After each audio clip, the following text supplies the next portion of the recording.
بسم الله الرحمن الرحيم. waxaa isdhaafiya dadka dowladaha ururada iyo qoysaskuba waa maamulka wacan maamul kasta oo hirgelayna waxaa ka dambaysa maskax habaysan markaa la yaab ma laha in ay dadku daneeyaan marka qof loo dhiibo jago sare iyaga oo isweydiinaya qofka aqoontiisa kartidiisa iyo dawladiisaba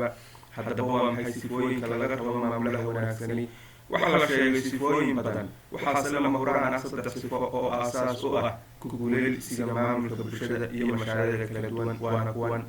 kow waa inuu xariif u yahay la dhaqanka dadka taasoo suurtagelin karta maamulku inuu aqoon dheer u yeesho bulshada uu hogaaminayo iyo cilmiga xiriirka aadamiga si uu u garto waxyaabaha dadka kiciya ama dejiya amaba ku xambaaro wada shaqaynta iyo is-afgaradka. labo waa inuu karti u leeyahay go-aanka gaadhida arrimaha ka hor imanaya taasina waxay u baahan tahay geesinimo iyo adkaysi.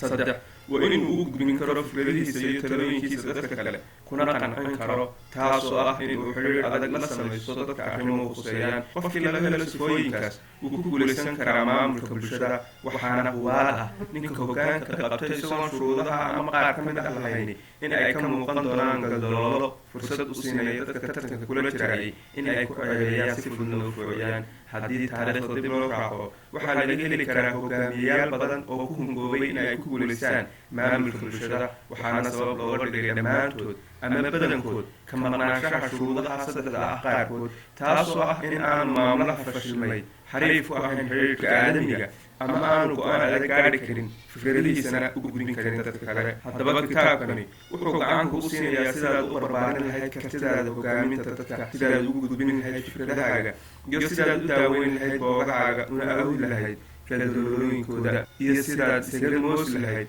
ceebaha intaanay ku bacsan.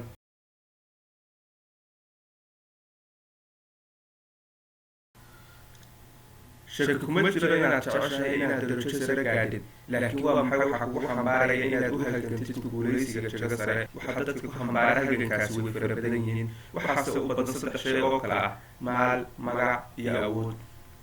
qof kasta wuxuu jecel yahay inuu xoolo badan helo laakiin xoolo-doonistaas qofku kuma noqdo hogaamiye guulaysa waxaana suuroobi karta in xooluhu hoosaasiyaan ama lagu hodo markaasna uu ka gaabiyo halganka ku guulaysiga maamulka.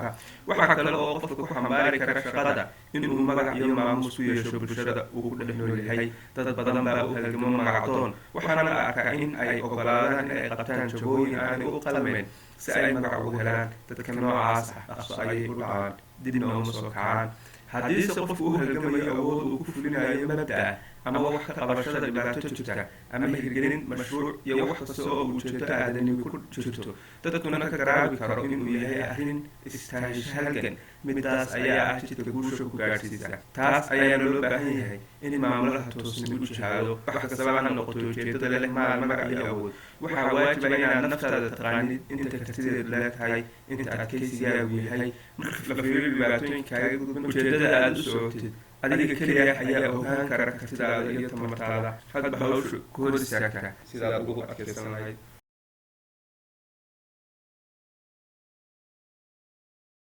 shaqada waxaa fuliya aqoon-yahanada cilmiga gaarka ah u leh farsamada maamulaha shaqadiisuna waa iskudubaridda habeynta iyo kormeeridda habsami socodka shaqada. markaa waa inaad aqoon dheer u leedahay in shaqadu u fudayso sidii loogu talagalay waxaana aada loo tixgeliya heerka aqoontaada howlaha lagu xisaaray iyo kartida hogaaminta iyo weliba howlgelinta shaqaalahaaga.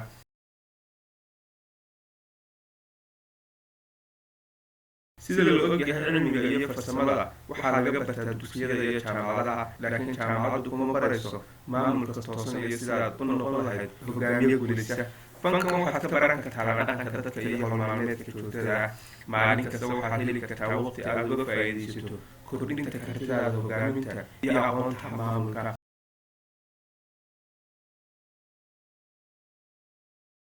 ma jirto muuqaalo ama sumado gaar ah oo lagu sooco madaxda fuliyayaasha dadkuna ma daneeyaan qofka quruxdiisa iyo dharkiisa mana waraysaan dhaqdhaqaaqiisa gaarka ah. waxaa u daran keli ah kartidiisa waxqabad iyo midhaha uu dhalin karo waxaana garan kara ama qiyaasi kara heerka waxtarkiisa iyo dadnimadiisa dadka la shaqeeya sida madaxdiisa shaqaalihiisa iyo dadweynaha loo adeegayo. fikradaha dadweynuhu ka bixiyaan madaxdu inta badan waa run haddaba maamulaha guulaysa waa midka kartidiisa iyo dadnimadiisu soo saarto.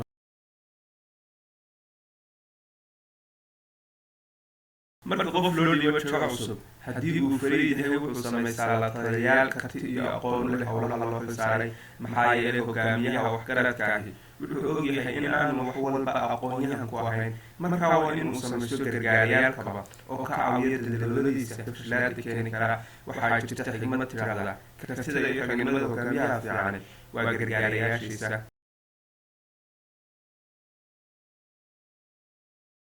waxaa ka mid ah shaqada hogaamiyaha inuu yaqaano waxyaabaha ay hibada gaarka u leeyihiin shaqaalihiisa qaarkood si uu ugu xil saaro waxyaabaha ay dadka dheeryihiin umana suurtogeli karto inuu isku koobo nooc qura oo aqoonta ah maxaa yeelay taas waa shaqada aqoon-yahanada u go-an hal oo cilmiyada ka mid ah xataa aanay ka warqabin qiimaha shaqada dadka kale mana xumo in qofku shaqada uu xamaasada iyo niyada u qabo aqoon dheer iyo xogaanimo u leeyahay laakiin waa inuu ogaado in shaqadiisu ay tahay xubin ka mid ah shaqada guud ee hay-adda haddaad sidaa u fikirsid waad dalici kartaa waxaadna qaban kartaa jago ka sarraysa midda aad hadda joogtid hana ka baqin inaad isku dayso shaqo kasta adigoo isla hibo uma lihid hana dhihin waqtigii aad wax baran lahayd waa ku dhaafay waqtiga aad waxgaratay ayaa ah waqtigaaga waxbarashada ku habboon iska ilo waqtigii ku dhaafay kana faa'iidayso waqtiga hadda kula gudboon inta kaaga hadhay noloshaada